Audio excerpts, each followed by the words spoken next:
So you wake up today now, investigation cap or what do you have Oh, my hair, guy. My hair is a maze. It's a bloody maze. Wisdom.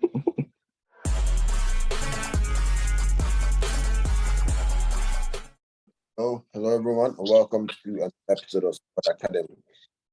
Today, we'll be talking about a few things. It's mostly going to be a conversation.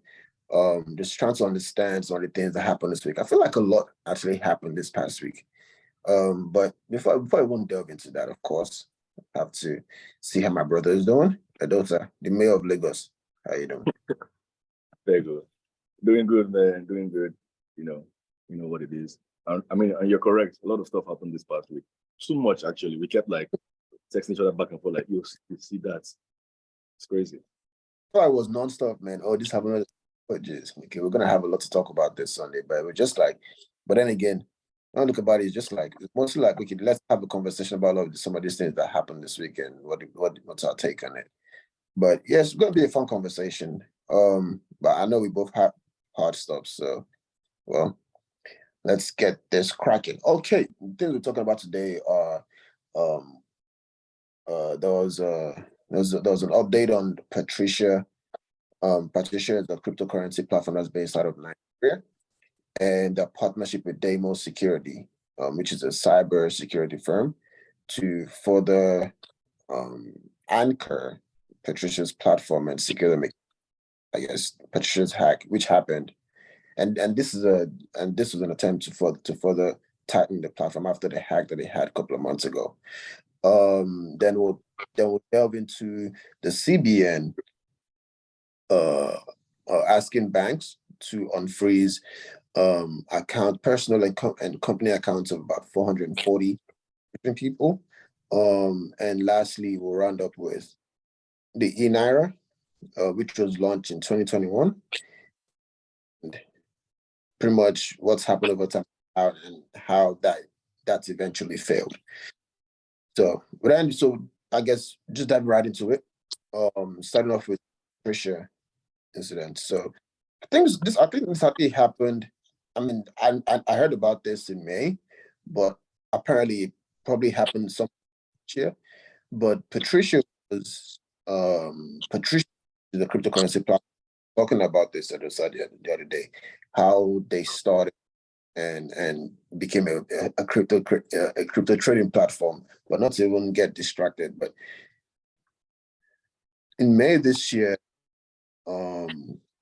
CEO came out, and there was a report that was published about Patricia getting hacked, customers' accounts getting hacked, and the total damage was about $2 million, right?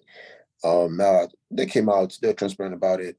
They did a lot of investigation. Now, as far as to what exactly got hacked or who exactly got affected, that wasn't disclosed. But what now happened was that a couple of weeks ago, I think last week or so,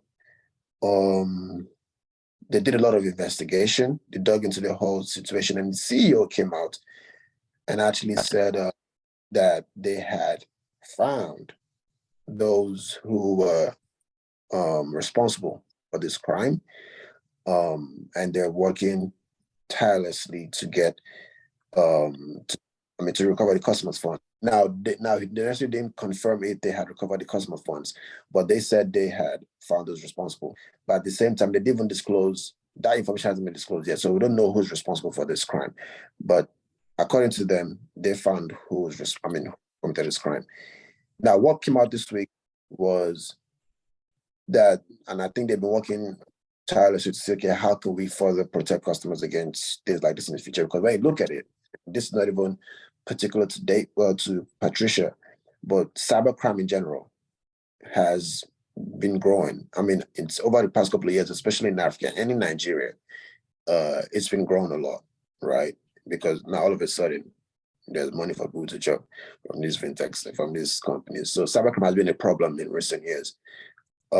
So what Patricia did was they partnered with Deimos Security, which is actually a quite credible cybersecurity firm, and I think in some way they'll be kind of outsourcing the security to this firm.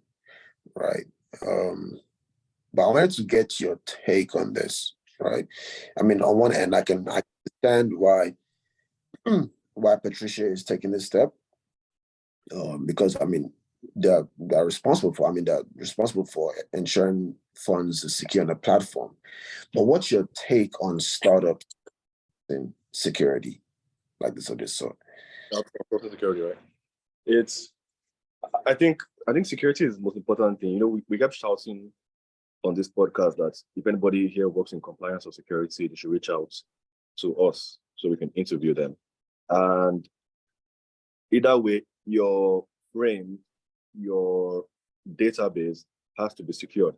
And if you don't have the in-house talent, I think the humility and the self-awareness to face up and seek external solution is smart. Because the short-term answer is, look, you have to have somebody technical manning this, whether it's in-house or outsourced. Someone technical has to be in charge. Yeah. And I think that's what they realized.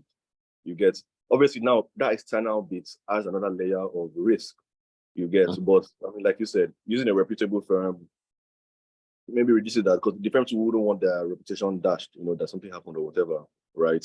On their watch, because now they're now embedded into the expectations. So I think it was a humble move.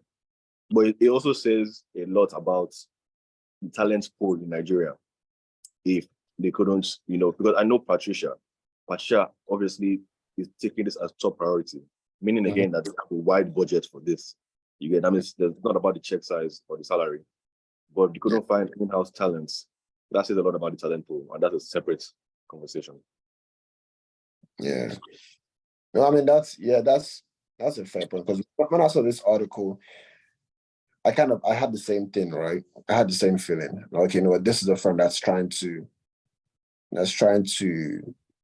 bring some level of confidence to the customers, right? So some level of calmness to the customer, but at the same time, like, yeah, if you're outsourcing security, now this is not, especially as the platform grows, it's a temporary problem, or plan to continuously keep outsourcing security, because at some point, as a huge entity, you have to invest in your own security. Yeah. So, I mean, internally, I hope they are working behind the scenes. Maybe like skill transfer. Maybe they're saying, maybe they have some in-house guys. They are now maybe understudying this firm. You get, hopefully. Exactly. I hope that's what they're doing, because this is not scalable. You can't continuously outsource security. No, you can't. I understand if it's a stopgap, but you can't continuously do this. But yeah, I mean but at least like you said, it's a good thing that they're being very proactive about this. It makes me question, okay, maybe cybersecurity might not be an opportunity for a lot of startups as well, because cybercrime is really growing in Africa, right? It's really a problem for a lot of companies, right, and startups, especially tech startups, so fintech startups, right? They have to deal with these problems. So maybe that's also a sector that will probably see a lot of growth over the next. But like you said, the talent pool in that space is very specific, right? I mean, this is not developer. Yeah, come on, build app. Come on, nah. It's very specific, right? So yeah, so it might take some time to really arm people with that kind of skill set that it needs. And then this is like top notch kind of stuff, because it's literally hacker against hacker. You kind of have to be a hacker to understand how to be a platform, right? So, you know, you joke about you pay a thief to watch your car. Exactly. It's crazy, man. It's crazy, but I feel like it's probably a very niche sector. I won't say it's a niche sector, but I feel like. Sorry for cutting up, but actually, you're onto something, because in that reverse technology, so in that reverse what's it called, way of thinking, we probably have good talent pool of cybersecurity professionals in Nigeria, but they're just not calling themselves cybersecurity professionals at the moment. They're on the other end. At the other end, they are at the other end. Okay. And maybe this is what your president was trying to talk to him, right? When he said the youth, we already have this thing. is that you should just put the excuse to better use, right? Because you're right. You're right. I mean, like, they're already there. You just have to just flip them to the other side, right? And they're to do this. But yeah, but I think it's definitely something that's highly needed. And Yeah. I mean, it'll be good to see how this. It'll be good to see how this partnership works with Patricia and what happens after this. Okay. And a small advice before moving to the next topic. I mean, if you're a fraudster listening to this, first of all, stop doing fraud. It's very bad. But the second of all, try this just for a month. Try this experiment. Sit down with the startup and say, "Let me show you how vulnerable you are." Yeah, exactly. And show them all the ways that are vulnerable. And they may actually pay you for that service, just showing them, and maybe then for like also helping them to fix those vulnerabilities. So you can, and hopefully you can start seeing that gives you a solid source of income beyond being on the other side of the fence, which is illegal. No, very good point. Very good point. Funny enough, like we know a lot of, they don't have to go that far. We know the IT industry has been booming in recent. And security is cybersecurity is one arm of it, right? There are a lot of Nigerians who have this. Actually, I take out that initial statement that I made about like the skill set. There have been a lot of Nigerians in the cybersecurity space who work for a lot of top corporations, right? So they can actually, like, if it's something we wanted to really get into and really capitalize on, this is something that we can do.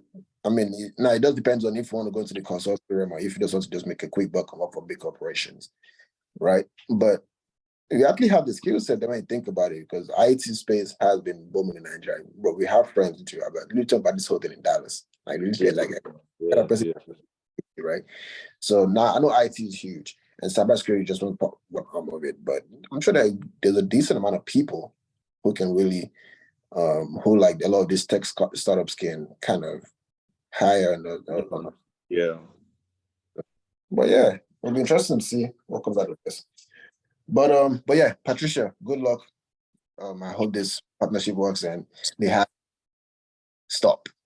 But moving on to the next topic, the CBN, the Central Bank of Nigeria, gave instruction to a lot of banks to unfreeze the accounts of 100 plus personal and company business accounts. And this has been an ongoing case.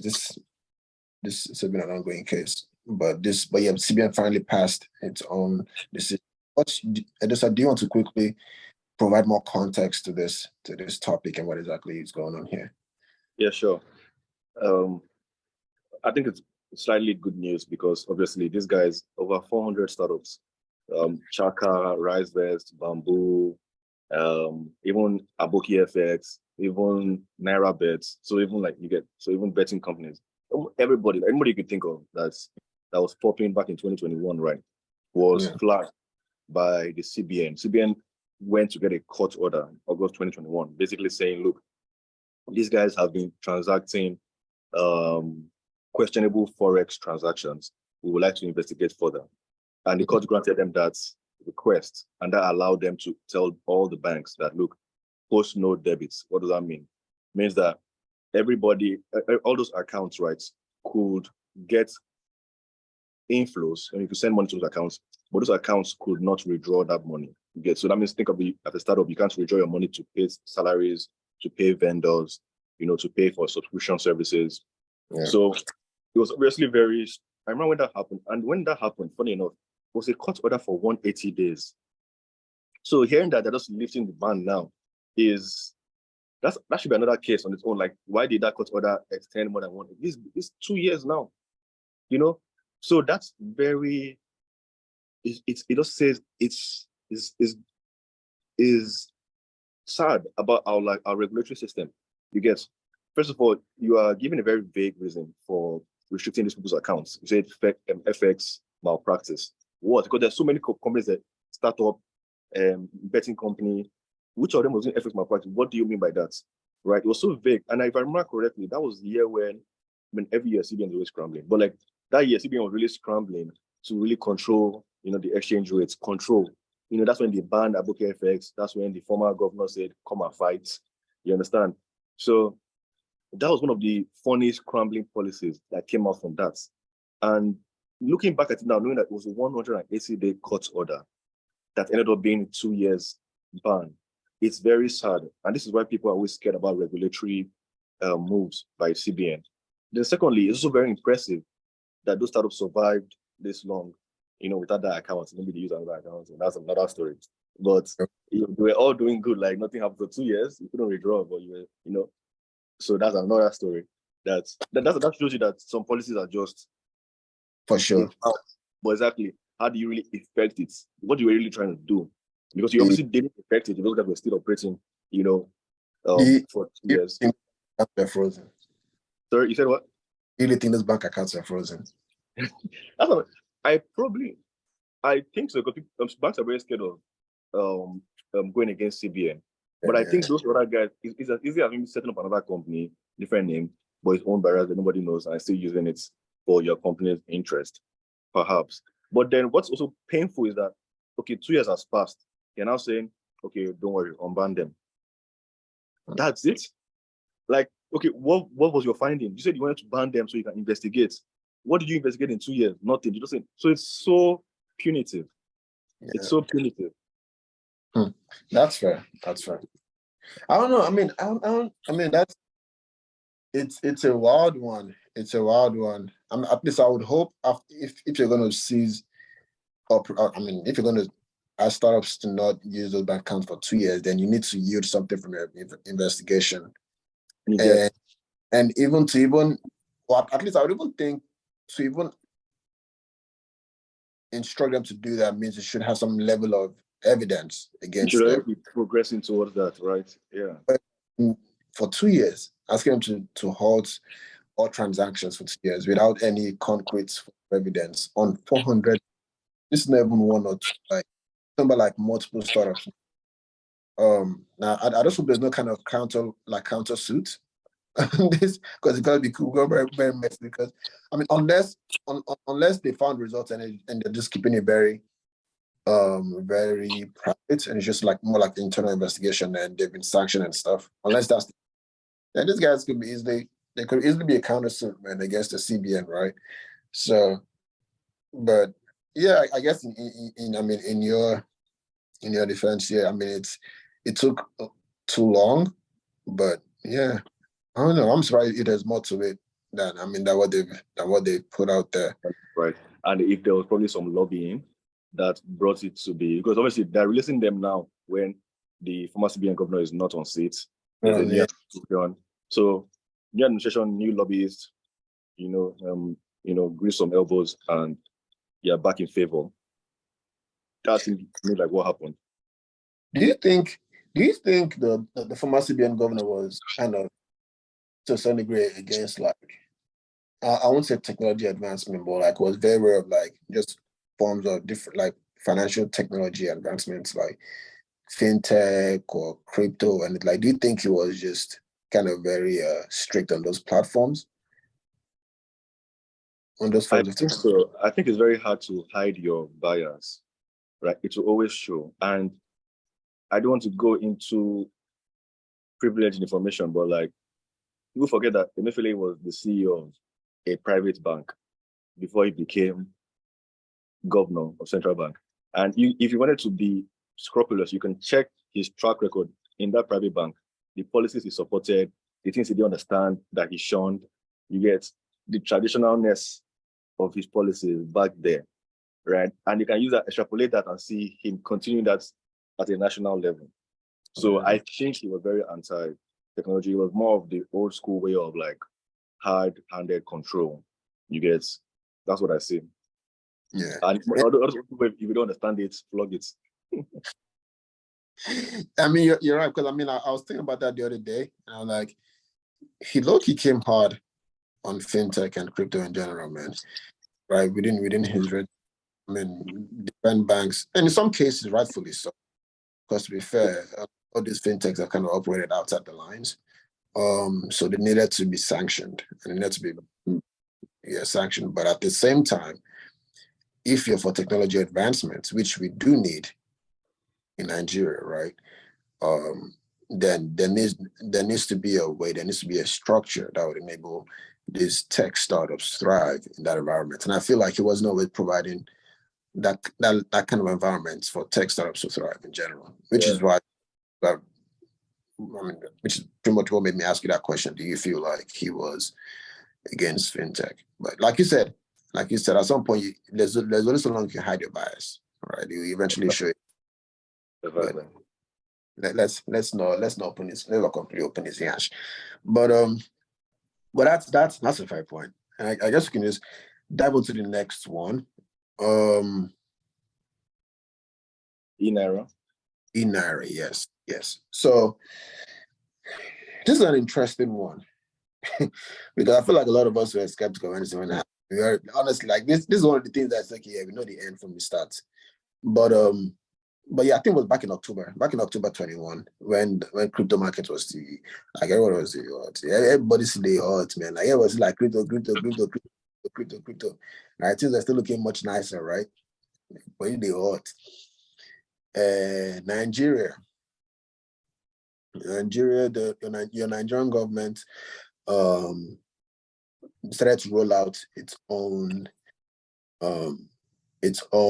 cryptocurrency. It was Naira, right? It's pretty much just a digital currency, right? It's the same Naira, but still pegged to the actual Naira. There's really no difference. It's just a digital form of the Naira. But they rolled out the platform, and the goal was to pretty much, kind of like the whole goal. With this project was pretty much just kind of honestly provide traceability when it comes to Nigerians and in Naira, because when it was rolled out, it was only available to people with bank accounts, because that's how they were rolling it out. And the goal was that over time they'll be able to expand that to those who just have mobile phones. Now, Yeah. we already have a problem having enough people that are financially included in the country, which we'll probably talk about later on. But this was rolled out. Now, from the beginning, I had my own problems with this whole thing, because it felt like this was a rushed project, in the sense that this whole thing wasn't developed. So, like, the eNaira, so the project, the crypto project wasn't developed by developers in Nigeria, right? It was outsourced to a firm. I forgot the country, but it was outsourced to a completely different firm outside of Nigeria. They're the ones who created the project. Now, I don't even know where the servers and everything I don't know where those things were based, the actual servers that were responsible for the computing of the transactions. I don't know where those were based, but it was some blockchain firm outside of Nigeria that worked on the project. They're the ones that rolled it out.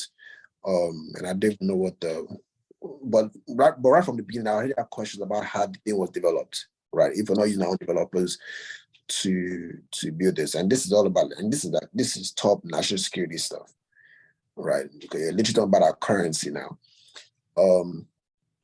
But they wrote out the digital Naira, and over the past year or two, some people within government are finally coming out to agree that, you know what, that this thing was a bust. Right, it's really not what they expect it to be. I think that only about less than 10% of Nigeria's population have actually even have an account, right, on the platform. To be fair, when it first came out, I actually downloaded the app. I tried to see what it was all about, but it was just clunky. I mean, it wasn't the best. The UI wasn't the best and stuff, right? It wasn't easy to use, right? And I just don't want to say it wasn't easy to use, but minus that, it just wasn't what I expected, right? When it comes to usability. Plus, Nigerians already, and you already have a problem with getting Nigerians to even create bank accounts, or to even use the one available to them that they can. Now you're saying they should use eNaira, the one that they cannot even see digital Naira, right? So there were just many things that were shooting against this project from the jump. But I was going to ask you, like, what was your take when this initially rolled out? And why do you think only 10 or less than 10% of Nigeria's population actually created an account? Yeah. So I remember because I went for the pre-launch of this event, right? And they were heralding all the supposed benefits of this. And one thing they said that stood out to me was that the central bank has a payment system vision. I think it was for 2025. So that they actually have a long-term vision, right, for what they want payments to look like in the country. And according to them, this was in line with that vision. Now, to me, I feel like they just took this into that vision based on, you said, something that was trending. We're like, they cannot miss this way. They cannot like say, I didn't do anything. You understand? Let me act like, say, proactive CBN government. Anyway, so that's what I think they did. I think it was rushed because they didn't understand the full tenets of blockchain. Blockchain is almost synonymous with transparency, whereas they released a central bank backed products on I think it was Hyperledger, like a blockchain platform funded by like the Linux Foundation. So very credible, but like the architecture for that platform was fully skewed towards CBN. What does that mean? CBN had full control of like visibility. You could see everybody's transaction, they could see what's going on, but it wasn't well, whereas with blockchain, it's everybody that can see it. Everybody is the guard. You understand? But this one gave CBN too much power. Now, even the regular man on the street doesn't even know that or know all this cost and benefit of what was going on. What we just knew was that CBN is creating a new currency, right? And it's digital. You can't even see it yet. That will scare the average man on the streets. Because the one that you can see already, Naira notes, if you interview people like in the villages, in the suburban places, they're very skeptical about putting it into the bank because they feel like they lose control of it, right? So you should keep it in a pillow or whatever. Right? And to be fair, they have some arguments. Even me, like, bro, you put your money in the bank, they charge you bank charges, they charge you like things that you can't explain, right? I got charged for dollar card maintenance. I don't have a dollar account with this bank. And I emailed them saying, what the hell? And no response. And that between me and the bank, that 1K has gone. So imagine somebody that has only 3K in the account and charging them one funny amount of that. They won't take it. So in fairness, there's so much distrust, reasonably so, already in the existing currency. Even we don't have to push too back. Was it December when he created a new color? The bleach the currency. So everybody already knows, okay, this was small, that's sort of mad though. So in fact, it's already scary that we're already hedging our wealth in the control of these people. They're telling me I should do a new currency. Even ordinary debit cards, mobile banking apps, people were so scared of it because of like criminal attacks. We've seen situations about how NSAS, police would take people to like POS vendor, to withdraw from that card or tell it to open your banking app, when doing stop and search. So any other new means by the CBN, to us, we didn't see how that would progress us. We just felt like this would just give another avenue for them to win. And then meaning CBN or police or Amroba. Sadly, that's what they look like. So I didn't want to go into detail about the complex reason why they didn't get blockchain in the sense. They didn't get it right. I'm just going to tell you why the average man that doesn't even know blockchain itself would not even trust a new product by the central bank. That's why, in the short form, that's probably why it didn't succeed. But again, trying to be balanced, I give them kudos for coming out and saying, we admit this eNaira thing did not work. Because unlike some other government agencies, NNPC and co, whenever you create a failed project, those people inside those government agencies celebrate because that is now for example, think of Kaduna Refinery, Port Harcourt Refinery. That's not a project that nobody's eyes is on again. So you just keep staff there, you keep expenses there, and that project just becomes a cash cow for those people.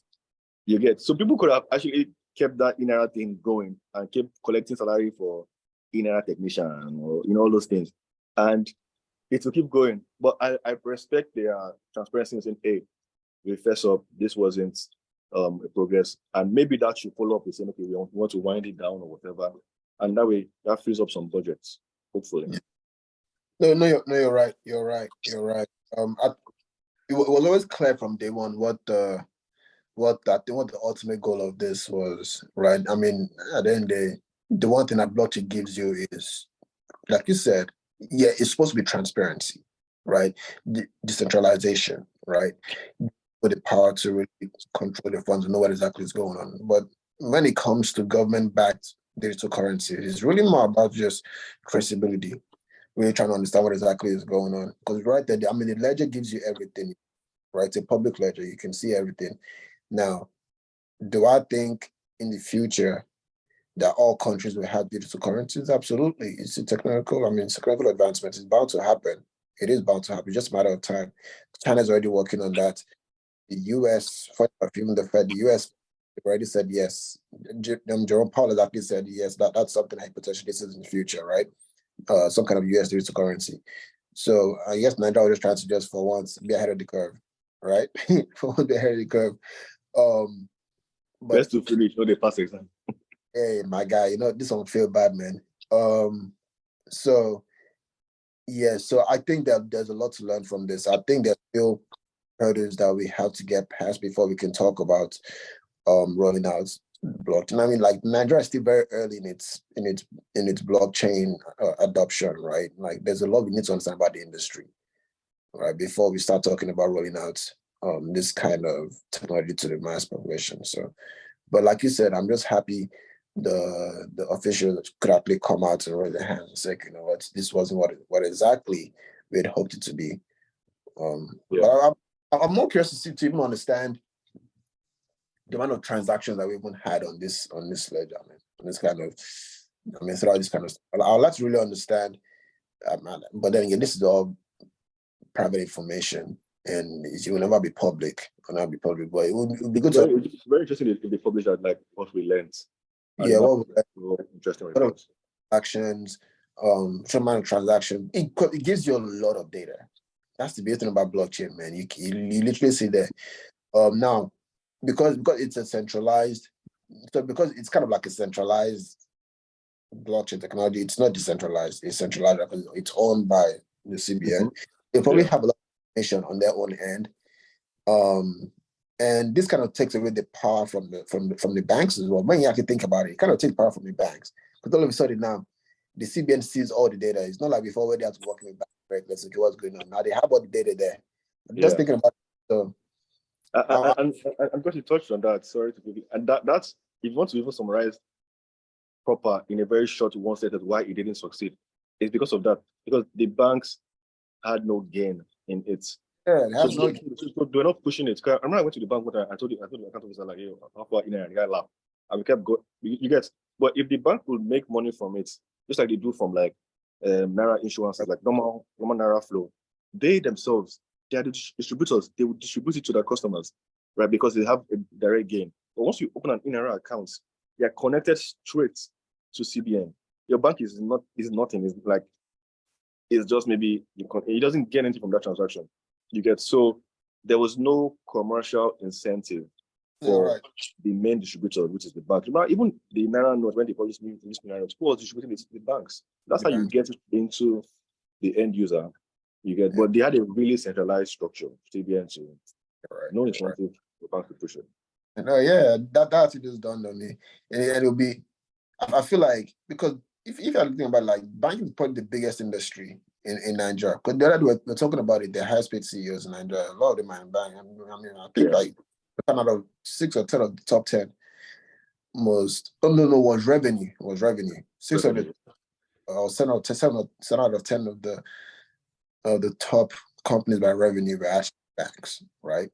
So it just shows you how huge the banking sector is in Nigeria. And then now you're saying all of a sudden you want to come and eat from that pie without giving them anything in return. Magic.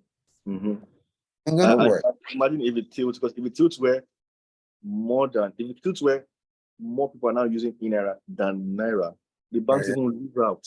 So it was even in the bank's best interest that this thing didn't succeed. Exactly.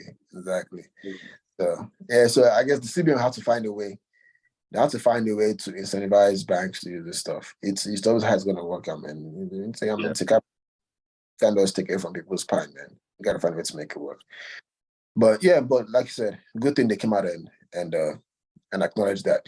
Now, last thing before, I know we both have to go, but us could spend about 2 or 3 minutes, because there was something that came out this week that I thought was really interesting. He sent this to me, actually. So, Stairs, shout out to Stairs, they published a report this week on financial inclusion. right? Between Ghana and Nigeria. So the data was really interesting. So from their research, what they found was between 2010, over the span of 10 years, between 2010 and 2020/21, the number of those that are financially included in Ghana has dropped from 6 million to 1 million. While for Nigeria, that's increased from 39 million to 40 million, right? So pretty much what I'm saying is from 2010, like I said, 2010, 2021, Ghana's has dropped by 5 million people. So now you have 5 million more people who pretty much in some way or form banned. Yeah. But for Nigeria, over the span of 10 years, you actually have an increase of 1 million people who are not banked, right? So, and now there are different ways you can pick at this. There are different ways you can pick at this. Okay, what exactly is going on? But let's have a conversation about this. Why do you think, or what's your initial prognosis on this? Your initial diagnosis of this whole situation? Yeah. For Nigeria, I think it's very clear. I think we did a lot of push to. There was very deliberate effort to increase the percentage of banked people in the country. You know, all across, from our policies on microfinance bank, our digital transformation, and just general entrepreneurship, right? So I think we pushed a lot on that. It was very obvious. I even hope that the growth would have been more than this, right? I think Kenya is probably the biggest as far as financial inclusion in Africa through Safaricom, because they use telco and banking, and that just exploded, right? So I hope we do more. And our telco sector is also very booming, and they are also actively trying to get into banking, and which will create a lot of changes. What I'm surprised about the most is Ghana. So much about what happened in Ghana. I can't fathom why they wouldn't have grown in the same trajectory with Nigeria. I can't. Something must have happened. Maybe the economy or something. No. I think it's in the other way. I think no. Ghana has grown. That's what I'm trying to say. So pretty much what the data is saying is between over a span of 10 years, the number of the unbanked people, right? Unbanked people in Ghana has 6 million to 1 million people. So that means more people actually became financially included in Okay. For Nigeria, that number has increased from 39 million to 40 million over a span of 10 years. So instead of it should be dropping, we actually now have more people that are unbanked. Bank. Yeah. Okay. It's actually the other way around. So it's actually more like why, especially with the fact that we have every other day we're hearing of a fintech startup that's tackling the unbanked and everything. Even though a funny data, right? If you look at the amount of startup funding in Nigeria, where the tagline was something along the lines of banking the unbanked, sum all that up, and divide it by the number of unbanked. So let's say that you can technically say that $10 was spent on each unbanked, and they still remain unbanked. That is right. Yep. Look at that number in Ghana; it's way lower because way lower funding. So you're saying that maybe XYZ dollars was spent 10 cents was spent on each unbanked, and that turned them. That was enough to convert them to bank. Exactly. So or maybe it also it could be controlled for population growth. Maybe we grow more.